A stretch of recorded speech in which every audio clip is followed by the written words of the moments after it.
அந்த மாங்காய் விக்கிறவர் தான் சட்னி தரமாட்டேன்னு சொல்லிட்டாருல. இப்ப நம்ம என்னத்த பண்ண போறோம்? பாவம் சந்தியாக்கா இந்த நிலைமையில ஆசைப்பட்டதை கூட சாப்பிட முடியல. இல்ல ஒரு வாய் கூட சாப்பிடலையே, அதான் என்ன பண்றது?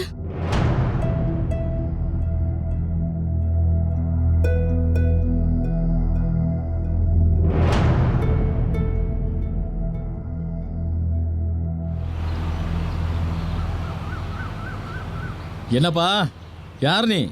எங்கிருந்து வந்திருக்க? ஏன் அப்படி நிக்கிற? மேஸ்திரிண்ணே, வணக்கம் வணக்கம்.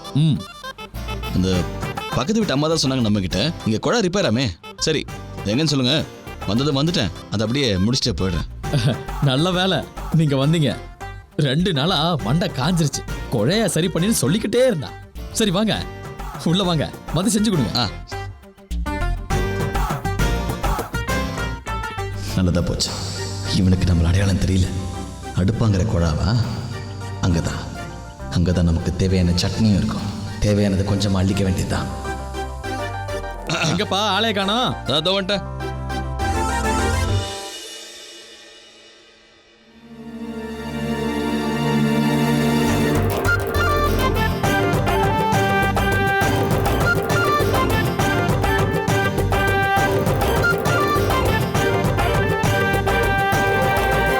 என்னப்பா எங்க பாக்குற நீ? குழாய் இங்க இருக்கு, வா சீக்கிரம் வா. இதோ வந்துட்டேன்.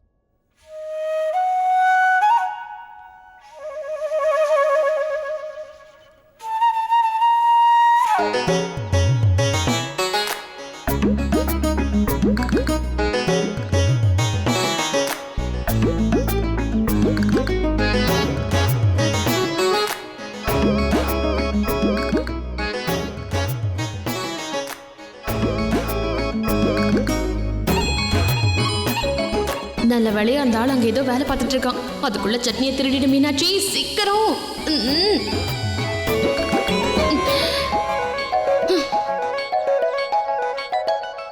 இன்னைக்கு நான் எப்படியாவது சந்தியாக்காக இந்த சட்னியை கொண்டு போகாம விடவே மாட்டேன். அவங்களோட நிலைமை என்னை விட வேற யாரால புரிஞ்சுக்க முடியும்? நாக்கு ருசி என்னதான் பண்ண முடியும்? எச்சல் ஊறிக்கிட்டே இருக்கும்.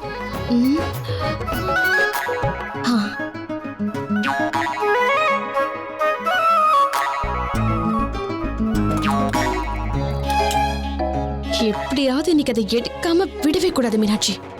ஆசைப்பட்டது கிடைக்கலனா தலையே வெடிக்கிற மாதிரி ஆயிடும். எப்படியாவது யோசிச்சு எடு மீனாட்சி. இன்னைக்கு எப்படியாவது சட்னியை எடுத்துட்டு போயிடு மீனாட்சி. இந்த ஆள் இங்கிருந்து போனாதான் நான் அந்த சட்னியை திருடவே முடியும்.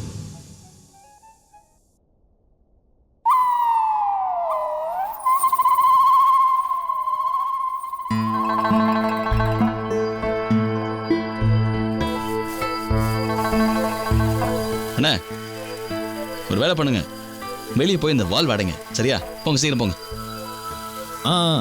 அடியாத்தி பின்னாடிதான் இருக்கு, மூடிட்டு வந்துடுறேன்.